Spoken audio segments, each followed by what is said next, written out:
វៀតណាមសម្រេចច្របាច់បញ្ចូលខេត្តក្រុងពី63មកនៅត្រឹម34ខេត្តក្រុងប៉ុណ្ណោះ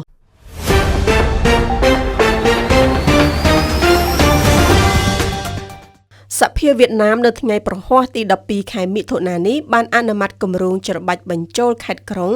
ពី63មកនៅត្រឹម34ខេត្តក្រុងប៉ុណ្ណោះដើម្បីកាត់បន្ថយការចំណាយរបស់រដ្ឋនិងសម្រួចសមត្ថភាពរបស់មន្ត្រីឲ្យបំពេញការងារកាន់តែសកម្មនេះបើតាមការចុះផ្សាយដោយសារព័ត៌មាន VN Express ការសម្រេចនេះបានធ្វើឡើងនៅក្នុងកិច្ចប្រជុំរដ្ឋសភាដើម្បីអនុម័តសេចក្តីសម្រេចស្តីពីការរៀបចំឡើងវិញនៅអង្គភាពរដ្ឋបាលថ្នាក់ខេត្តនៅឆ្នាំ2025ដើម្បីបញ្ចូលទីក្រុងនិងខេត្តចំនួន63ទៅជា34នៅក្នុងសម័យប្រជុំលើកទី9ដែលកំពុងបន្តរបស់ស្ថាប័ននីតិបញ្ញត្តិតំណាងរាស្ត្រចំនួន461រូបក្នុងចំណោម465រូបដែលមានវត្តមាននៅក្នុងអង្គប្រជុំស្មើនឹងជាង 96% នៃចំនួនសមាជិកសភាសរុបបានបោះឆ្នោតគាំទ្រសេចក្តីសម្រេចនេះនៅក្រោមសេចក្តីសម្រេចបានរក្សាក្រុងនិងខេត្តចំនួន11ឲ្យនៅដដែលរួមមានទាំងក្រុងហាណូយផងដែរខណៈខេត្តក្រុងដែលនៅសេសសល់ទាំងប៉ុន្មានគឺត្រូវរំលាយបញ្ចូលគ្នាសេចក្តីសម្រេចនេះស្នើឲ្យអាជ្ញាធរមានសមត្ថកិច្ចអនុវត្តការរៀបចំជាចាំបាច់ជាបន្ទាន់ដើម្បីធានាថារដ្ឋបាលមូលដ្ឋានដែលបានបង្កើតឡើងបន្ទាប់ពីការរៀបចំឡើងវិញអាចចាប់ផ្ដើមដំណើរការជាផ្លូវការនៅថ្ងៃទី1ខែកក្កដាឆ្នាំ2025ពលក្រុងនិងខេត្តទាំងអស់នឹងប្រកាសថ្នាក់ដឹកនាំថ្មីរបស់ពួកគេនៅថ្ងៃទី30ខែមិថុនាហើយចាប់ផ្ដើមប្រតិបត្តិការពេញលេញនៅដើមខែកក្កដាខាងមុខរដ្ឋមន្ត្រីក្រសួងមហាផ្ទៃវៀតណាមលោកស្រីផាមធីថាញ់ត្រា